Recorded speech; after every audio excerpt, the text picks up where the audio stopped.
Machine ಸುರಂಗದಿಂದ ಹೊರಬರುವ ದೃಶ್ಯವನ್ನ DCM DK Shivakumar ವೀಕ್ಷಣೆ ಮಾಡಿದ್ರು. ಮೆಟ್ರೋ ಯೋಜನೆಯ ಇಂಜಿನಿಯರ್ಗಳು ಈ ವೇಳೆ ಉಪಸ್ಥಿತರಿದ್ದರು. ಕೆಜೆಹಳ್ಳಿ ಸೇರಿದಂತೆ ಬೆಂಗಳೂರಿನಲ್ಲಿ ನಡೀತಾ ಇರೋ ಮೆಟ್ರೋ ಯೋಜನೆಗಳಿಗೆ ಸಂಬಂಧಪಟ್ಟಂತೆ ಡಿಸಿಎಂ ಡಿಕೆ ಶಿವಕುಮಾರ್ ಮಾಹಿತಿ ನೀಡಿದ್ರು. ಅಂತಾರಾಷ್ಟ್ರೀಯ ಮಟ್ಟದ ಕ್ವಾಲಿಟಿ ಕೆಲಸ ಮೆಟ್ರೋ ಯೋಜನೆಯಲ್ಲಿ ನಡೀತಾ ಇದೆ. ಕ್ವಾಲಿಟಿ ಕಾಂಪ್ರಮೈಸ್ ಮಾಡಿಕೊಂಡಿಲ್ಲ.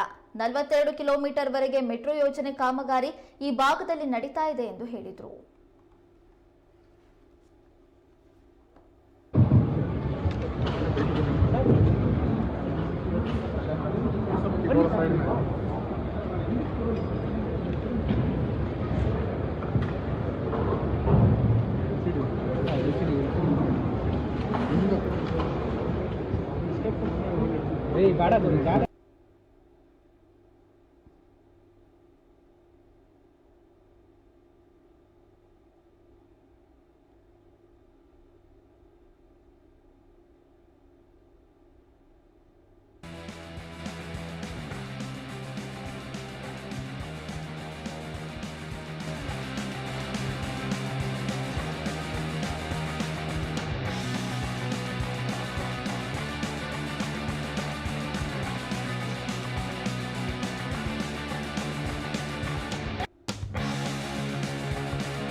ಏನು ಅಂಡರ್ಗ್ರೌಂಡ್ ಬಂತು.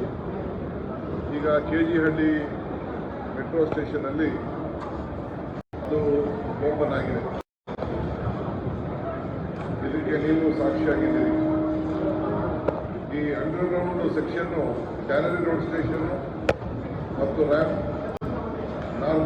ನಾಗವಾರ 4.591 ಕಿಲೋಮೀಟರ್ ಇಲ್ಲಿ ಟನಲ್ ಇರ್ತದೆ.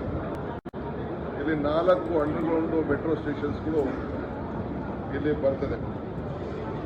ಒಟ್ಟು ಯುಜಿ ಅಂಡರ್ಗ್ರೌಂಡ್ ಸ್ಟೇಷನ್ಸು 13.76 ಕಿಲೋಮೀಟರ್ ಇರ್ತದೆ. ಟನಲಿಂಗ್ ಇಲ್ಲಿ 20 ಕಿಲೋಮೀಟರು ಈ ಸೆಕ್ಷನಲ್ಲಿ ಟನಲಿಂಗ್ ಹೋಗ್ತಾ ಇದೆ. ನಾವು ಇಲ್ಲಿ 9 ಮಿಷಿನನ್ನು ಟನಲಿಂಗ್ ಬೋರಿಂಗ್ ಮಿಷಿನ್ ಕೂಡ ಕೆಲಸ ಮಾಡ್ತಾ ಇದೆ. 7 ಕಡೆ ಈಗಾಗಲೇ ಒಂದು ಸ್ಟೇಜ್ ಕಂಪ್ಲೀಟ್ ಆಗುವಂಥ ಒಂದು ಸ್ಟೇಜು ಬಂದಿದೆ. ಇಲ್ಲಿ 12 ಸ್ಟೇಷನ್ಸ್ ಆಗಿದೆ. 75% ಇದಕ್ಕೆ ಸಂಬಂಧಪಟ್ಟಂಥ ಕೆಲಸ ಈಗಾಗಲೇ ಮುಗಿದಿದೆ. ಸೊ ಇಲ್ಲಿ ಅಫ್ಘಾನ್ ಅವರು LNT ಅವರು ಮಾಡಿದ್ದಾರೆ. ಅವರು LNT ಅವರು 2 ಕಡೆ ತೆಗೆದುಕೊಂಡಿದ್ದಾರೆ, ಅಫ್ಘಾನ್ ಅವರು 1 ಕಡೆ ತಗೊಂಡಿದ್ದಾರೆ.